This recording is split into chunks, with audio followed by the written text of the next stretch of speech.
Okay, this is another video. Topic हमारा है chemical equilibrium. Past papers के MCQs के क्वेश्चंस हैं जिसका हम सॉल्यूशन करने जा रहे हैं।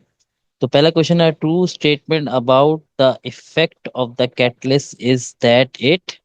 ऑप्शन ए दिया हुआ है, provide an alternative root for the reaction.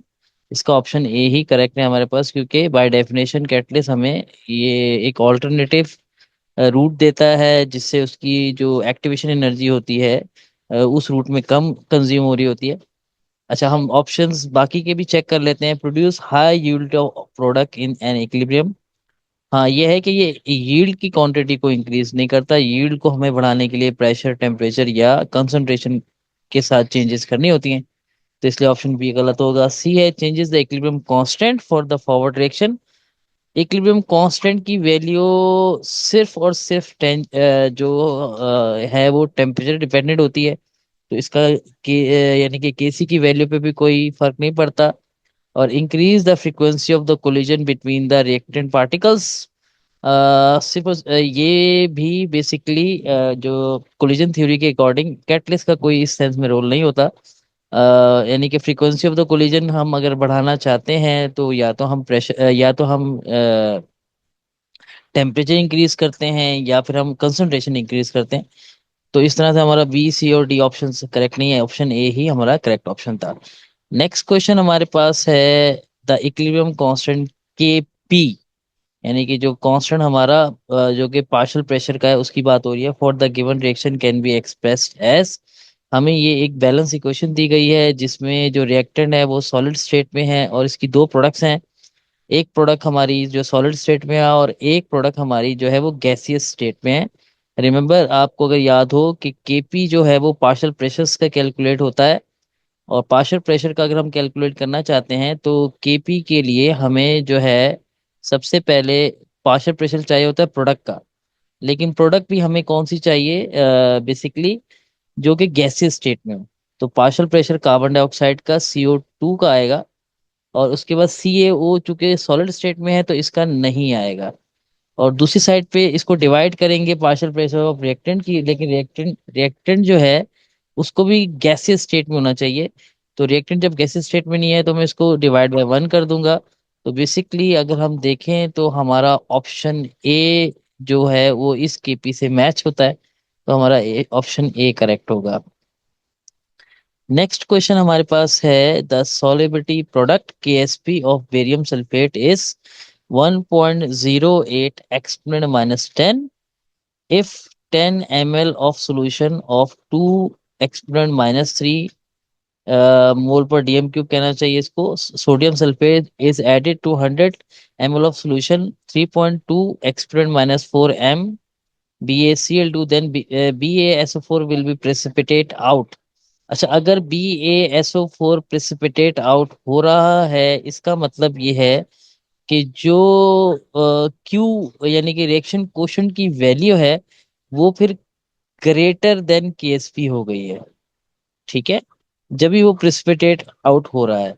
तो बाय डेफिनेशन लॉजिकली हमारा ऑप्शन डी करेक्ट होगा। इवन इन्होंने जो बहुत सारी वैल्यूज भी दी हुई हैं, अगर हम इन वैल्यूज को भी यूज करें तो क्यू की वैल्यू कैलकुलेट होके इस KSP से ज्यादा ही आएगी। लेकिन इन्होंने ऑलरेडी हमें क्वेश्चन में ये इंफॉर्मेशन दे दी है कि वो प्रेसिपिटेट आउट हो रहा है, तो इसका मतलब है जो रिएक्शन कोशेंट है वो हमेशा वो ग्रेटर होगा KSP से। तो इसलिए ऑप्शन डी करेक्ट है। नेक्स्ट क्वेश्चन है, what will be the effect on the equilibrium constant when the concentration of the reactant is doubled in the reversible reaction. अच्छा, यहाँ बात हो रही है ऑन द इक्विलिब्रियम कांस्टेंट। तो याद रखें KC की वैल्यू पे कोई फर्क नहीं पड़ता है चाहे हम कंसंट्रेशन पे कोई भी चेंज ले आए। ठीक है, तो अगर हम इस लॉजिक को माइंड में रखें तो हमारे पास ऑप्शन बी करेक्ट है। KC की वैल्यू सिर्फ और सिर्फ टेम्परेचर डिपेंडेंट होती है। इसका कंसंट्रेशन, प्रेशर या फिर हमारे पास कैटलिस्ट पे कोई फर्क नहीं पड़ता। अच्छा, नेक्स्ट क्वेश्चन है, in 1 DM cube container 3 mole of N2O4 and 1.5 moles of NO2 are place to give the following reaction. ठीक है, और ऑलरेडी हमें यानी कि स्टैंडर्ड टेम्परेचर के ऊपर जो केसी की वैल्यू है वो दे दी गई है। तो इसका मतलब ये हुआ, और which of the following condition is correct for the reaction to achieve equilibrium. हमें जहां ए बी और सी में बेसिकली क्यूसी का कंपैरिजन दिखाया गया है केसी से, तो इसका मतलब है हमें क्यूसी कैलकुलेट करना होगा, और क्यूसी कैलकुलेट करने के लिए हम कंसंट्रेशन लेंगे प्रोडक्ट की, और उसको डिवाइड करेंगे जो भी करंट कंसंट्रेशन है रिएक्टेंट से। ठीक है, एक रेशियो लेना पड़ता है। अब आपको ऑलरेडी उसने क्वेश्चन में सबसे पहले जो 3 मोल्स दिए हैं वो दिए रिएक्टेंट के, ये रिएक्टेंट है हमारा। ठीक है, और 1.5 मोल आपको दिए हैं प्रोडक्ट के।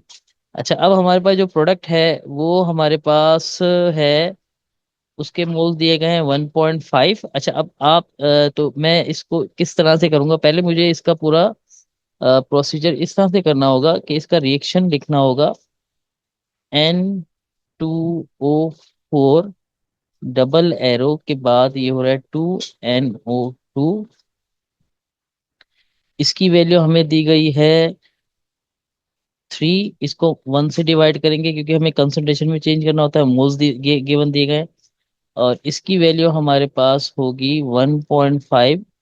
तो इसको भी मुझे 1 से ही डिवाइड करना पड़ेगा। खैर, इन्होंने जब 1 DM³ दे दिया है तो ऑब्वियसली जो इसके मोल्स होंगे वही किसी कंसंट्रेशन होगी, लेकिन हमें ये मेंशन करना होता है ताकि अगर मोल कंटेनर का वॉल्यूम चेंज हो तो हम उसको कैलकुलेशन में लाजमी इंक्लूड करें। अच्छा, अब हमारे पास प्रोडक्ट की वैल्यू जो है वो है 1.5, और याद रहे कि इसमें इस कोफिशिएंट 2 की वजह से इसका स्क्वायर हो जाएगा। और प्रोडक्ट जो रिएक्टेंट है वो हमारा 3 है, इसका कोफिशिएंट 1 है, तो ये 3 की पावर वही रहेगी। अब मैं 1.5 का स्क्वायर लेता हूँ और फिर उसको 3 से डिवाइड देता हूँ, तो फिर देखते हैं हमारे पास जो है वो क्यूसी की वैल्यू क्या आती है। जो क्यूसी की वैल्यू हमारे पास आ रही है वो आ रही है 0.75। ठीक है, अगर हम देखते हैं, अगर हम इसको कंपेयर करते हैं, केसी की वैल्यू हमें दी गई थी 0.36। ठीक है, तो बेसिकली ये वैल्यू ग्रेटर है, क्यूसी की वैल्यू ग्रेटर है इससे, केसी की वैल्यू से। तो या तो फिर हमारे पास ऑप्शन बी, या फिर हमारे पास ऑप्शन डी। ठीक है, ये सही हो सकता है क्योंकि ऑप्शन बी और डी में हमारा क्यूसी की वैल्यू ग्रेटर है। अच्छा, अब याद रहे कि अगर आपकी क्यूसी की वैल्यू ग्रेटर है तो इसका मतलब ये है कि रिएक्शन को फिर बैकवर्ड आना पड़ेगा। तो फिर इस रिस्पेक्ट से हमारा ऑप्शन डी करेक्ट होगा। ठीक है। Okay, next question, consider the given equilibrium system. हमारे पास कार्बन डाइऑक्साइड रिएक्ट कर रही है हाइड्रोजन गैस से, और वाटर यानी कि वेपर्स बन रहे हैं और कार्बन मोनोऑक्साइड गैस बन रही है। If the equilibrium is to be shifted in the reverse direction, then two stresses must be applied on the system are. अच्छा, अब हमने रिएक्शन को बेसिकली रिवर्स डायरेक्शन में करना है। इसका मतलब ये हुआ कि प्रोडक्ट की कंसंट्रेशन को हमें बढ़ाना पड़ेगा। सही है, और इसके अलावा रिएक्टेंट्स को हमें कम करना पड़ेगा, क्योंकि हमने यहाँ पर रिएक्शन के इक्विलिब्रियम को रिवर्स लेके जाना है। खैर, तो रिएक्शन साइड की अगर हम बात करते हैं, रिएक्टेंट साइड पे, रिएक्टेंट साइड को आपको डिक्रीज करना पड़ेगा। तो डिक्रीज करने में हमारा ऑप्शन बी और ऑप्शन डी जो है वो हमें नजर आ रहा है कि वो डिक्रीज कर रहे हैं। अब आते हैं प्रोडक्ट साइड पे। प्रोडक्ट साइड को हमें क्या करना होगा, इंक्रीज करना होगा। तो इस रिस्पेक्ट से हमारा ऑप्शन बी करेक्ट है, क्योंकि ऑप्शन डी में ये डिक्रीज कर रहा है। तो हमारा ऑप्शन बी करेक्ट है। नेक्स्ट हमारे पास क्या क्वेश्चन है, the solubility of barium sulphate at 298 kelvin, जो स्टैंडर्ड टेम्परेचर है, is 1.05 exponent minus 5 mole per DM³ based on the given information the soluble product of BaSO4 will be. सबसे पहले हमें BaSO4 को आयनाइज करना पड़ेगा, कि जो इसके आयंस बनते हैं, एक इसका बेरियम का आयन बनेगा, 1 मोल बेरियम आयन बनेगा, और 1 ही मोल SO4 का आयन बनेगा। तो इसकी जो KSP की इक्वेशन बनेगी वो ये होगी कि कंसंट्रेशन ऑफ बेरियम आयन, ठीक है, मल्टीप्लाई होगी कंसंट्रेशन ऑफ सल्फेट आयन से। तो बेसिकली जब इसकी सॉल्युबिलिटी इन्होंने 1.05 एक्सपोनेंट माइनस 5 दी हुई है, तो जब ये एक मोल से एक एक मोल आयन बन रहे हैं तो दोनों की कंसंट्रेशन भी यही सेम रहेगी। मतलब ये भी 1.05 एक्सपोनेंट -5 होगा और ये वैल्यू भी सेम होगी। तो मतलब मुझे 1.05 एक्सपोनेंट -5 को इसी से ही मल्टीप्लाई करना है। इसका एक्सपोनेंट भी सेम यही होगा -5। ठीक है। तो जब मैं इसको मल्टीप्लाई करूंगा, याद रहे कि इसका जो यूनिट है वो भी आपस में मल्टीप्लाई होके मोल स्क्वायर और Dm-6 हो जाएगा। तो वैल्यू जो हमारी बनेगी वो बन रही है 1.10 एक्सपोनेंट -10। और इसकी कंसंट्रेशन का जो यूनिट है, मतलब जो बेसिकली वो मोल स्क्वायर Dm-6। तो ऑप्शन ए हमारा करेक्ट ऑप्शन होगा। ठीक है। ओके, नेक्स्ट क्वेश्चन हमारे पास है, the given graph shows the change in concentration of reactant and product as the reaction.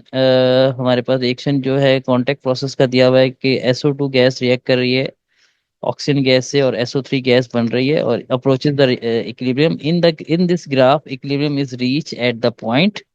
अच्छा, अगर हम गौर से देखें, ये बेसिकली ये जो लाइंस हैं ग्राफ के अंदर, ये हमारे पास तीनों रिएक्टेंट या प्रोडक्ट को, यानी कि सारे जो रिएजेंट दिए गए हैं रिएक्टेंट प्रोडक्ट के, वो उनको इंडिकेट कर रही हैं।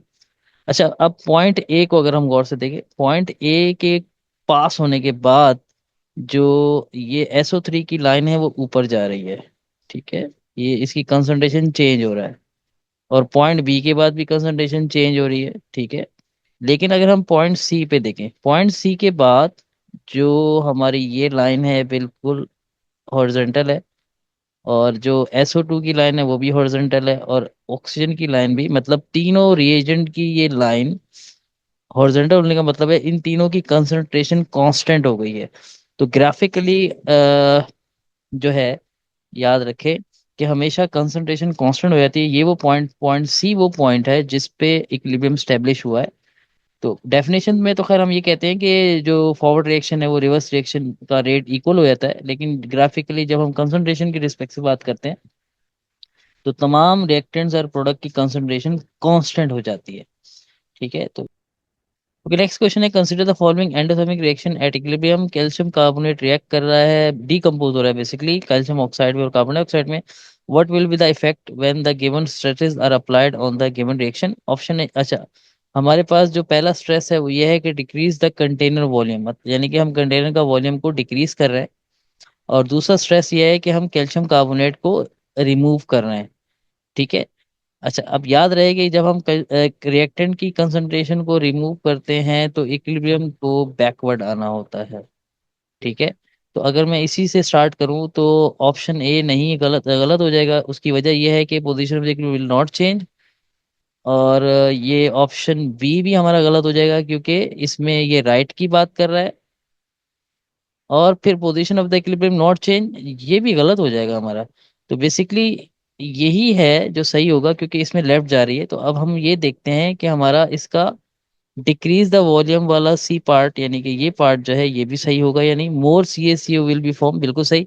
क्योंकि जब हम रिएक्टेंट को कम करेंगे, प्रोडक्ट जो है बेसिकली ज्यादा कैल्शियम कार्बोनेट बनाएगी। और वॉल्यूम हम डिक्रीज करने का मतलब ही यही है कि जो कार्बन डाइऑक्साइड गैस है इस पे हाई प्रेशर लग रहा है। तो वॉल्यूम डिक्रीज उसी तरह से होगा क्योंकि वॉल्यूम का प्रेशर से इनवर्स रिलेशन है। तो ऑब्वियसली ज्यादा कैल्शियम कार्बोनेट बनेगी और इक्विलिब्रियम लेफ्ट जाएगा। तो ऑप्शन सी हमारा इस क्वेश्चन का करेक्ट था। ठीक है। नेक्स्ट हमारे पास क्वेश्चन है, the condition that only effect the rate of reaction without disturbing the reaction of a reversible reaction. Again हमने रेट ऑफ द रिएक्शन को चेंज करना है और उसकी डायरेक्शन को चेंज नहीं करना। तो फिर हमारे पास कैटलिस्ट ही ऐसी चीज होती है जो रेट ऑफ रिएक्शन को इंक्रीज या डिक्रीज करता है और उसके किसी भी, यानी कि पोजीशन को चेंज नहीं करता। नेक्स्ट है, the equilibrium constant of the value is given reaction is 1 exponent -13। और ये हमारे पास हाइड्रोजन फ्लोराइड जो है वो डिकम्पोज हो रहा है हाइड्रोजन गैस में और फ्लोरीन गैस में। विच of the following option is correct for the given reaction. The value of Kc। अच्छा, अब वैल्यू ऑफ द Kc अगर हम ये देखें एक्सपोनेंट -13 में है जो कि वेरी स्मॉल है। तो ऑप्शन बी या ऑप्शन डी हमारा करेक्ट होगा, हो सकता है। अच्छा, अब फिर हमारे पास क्या stability of the reactant, stability of the reactant में लिखा हुआ है स्टेबल या अनस्टेबल। देखिए, जब कभी केसी की वैल्यू बहुत कम है, इसका मतलब है रिएक्टेंट जो है वो प्रोडक्ट में कन्वर्ट नहीं होना चाहते, तो रिएक्टेंट क्या है, स्टेबल है। तो इस रिस्पेक्ट से हमारा ऑप्शन बी करेक्ट होगा। नेक्स्ट हमारे पास क्वेश्चन है, consider the given esterification reaction between acetic acid and ethanol for which of the value Kc at 25 degree Celsius is 4, मतलब उसकी केसी की वैल्यू 4 दी हुई है। To check the progress of this reaction the sample from the reaction mixture is drawn and the value of KC is calculated 2.5। यानी कि बाद में जो है लैब में दोबारा से केसी जब कैलकुलेट किया गया, वो 2.5 है। इसको मैं केसी नहीं कहूंगा, इसको मैं क्यूसी कहूंगा। सही है, जो बाद में, और इसकी वैल्यू बेसिकली लेस देन है जो एक्चुअल केसी की वैल्यू से। ठीक है, ये कंडीशन हमारे पास बन रही है। To calculate the value KC depict that, हाँ तो इसका अगर हमारी क्यूसी की वैल्यू कम हो केसी से, इसका मतलब इक्विलिब्रियम स्टेब्लिश नहीं हुआ। तो ऑप्शन बी तो हो नहीं सकता और ए भी नहीं हो सकता, क्योंकि रिएक्शन ये रिवर्सिबल है। हाँ, अब सी और डी में देखते हैं, will proceed in the forward direction and attain equilibrium. बिल्कुल सही, क्योंकि किसी की वैल्यू जब क्यूसी की वैल्यू कम होती है तो रिएक्शन को फॉरवर्ड जाना होता है ताकि वो अपना इक्विलिब्रियम स्टेब्लिश कर सके। ऑप्शन सी करेक्ट होगा। नेक्स्ट हमारे पास है question, X is a property of a substance that show the dissolution in a solvent and dependency on temperature, pressure, and pH.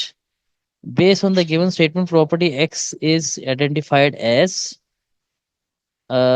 हम बात कर रहे हैं एक ऐसी प्रॉपर्टी की जो डिसोल्यूशन पे डिपेंड करती है सॉल्वेंट में। तो इक्विलिब्रियम कांस्टेंट का तो इस प्रॉपर्टी से कोई रिलेशन नहीं है। कॉमन आयन इफेक्ट कोई प्रॉपर्टी नहीं है। और सॉलिबिलिटी प्रोडक्ट हमारे पास, ये तो सॉलिबिलिटी की कैलकुलेशंस के बाद आता है ये उसकी। हाँ, हमारा ऑप्शन डी, क्योंकि इसका डायरेक्ट हमारे पास डिसोल्यूशन से रिलेट होता है और ये डिपेंड करती है टेम्परेचर, प्रेशर और पीएच पे भी, तो ऑप्शन डी हमारा करेक्ट होगा। नेक्स्ट हमारा लास्ट एमसीक्यूज है, the unit of equilibrium constant के सी फॉर द गिवन रिएक्शन। हमने अब इसका केसी कैलकुलेट करना होगा। पहले इसका फॉर्मूला हम लिख लेते हैं। इसका फॉर्मूला जो हमारे पास बनेगा वो कुछ इस तरीके से होगा कि हमारे पास ऊपर आएंगे प्रोडक्ट, प्रोडक्ट की कंसंट्रेशन आएगी, वो आएगा PCl3। दूसरा आएगा, दूसरा प्रोडक्ट आएगा Cl2, और डिवाइड करेंगे रिएक्टेंट की कंसंट्रेशन से PCl5। अब हम अगर इनकी कंसंट्रेशन को यहाँ पर ऐड करते हैं, मतलब पुट करते हैं मोल पर DM³ और इसकी भी मोल पर DM³, और ये डिवाइड होगा मोल पर DM³ से, तो ये और ये पूरा कैंसिल हो जाएगा, तो सिर्फ मोल पर DM³ बचेगा। तो इस रिस्पेक्ट से हमारा ऑप्शन ए करेक्ट है। होप आपको ये लेसन समझ में आया होगा। Thank you.